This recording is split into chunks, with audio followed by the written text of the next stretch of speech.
যক্ষ ছিলেন কুবেরের উদ্যান রক্ষক। কোনো একদিন যক্ষের অবহেলায় কুবেরের উদ্যান নষ্ট হলো। কুবের অভিশাপ দিলেন যক্ষকে 1 বছরের জন্য প্রিয়তমা পত্নীর কাছ থেকে দূরে থাকতে হবে। যক্ষের নিবাস হিমালয়ের কোলে অলকায়। সেখানে রইলেন তার পত্নী। আর যক্ষের নির্বাসন হলো দক্ষিণ ভারতের রামগিরিতে।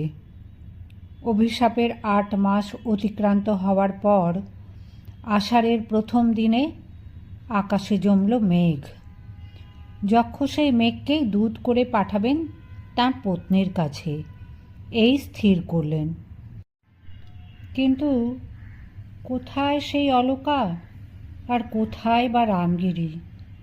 কি করে এই দূরের পথ মেঘ ঠিকভাবে চিনে যেতে পারবে? এই চিন্তার উদয় হলো যক্ষের মনে।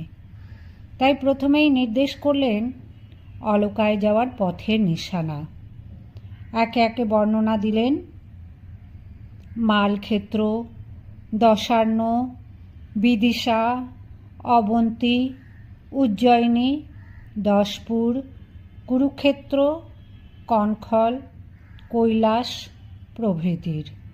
সেই সঙ্গে উল্লেখ করলেন পথে পড়া নর্মদা, নির্বিন্ধ্যা, সিন্ধু, সরস্বতী, শিপ্রা, বেত্রবতী প্রভৃতি নদ নদীর।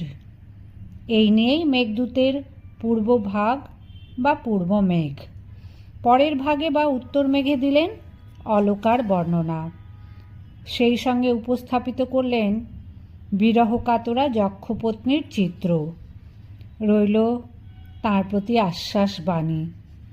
এই হলো মেঘদূতের বিষয়বস্তু।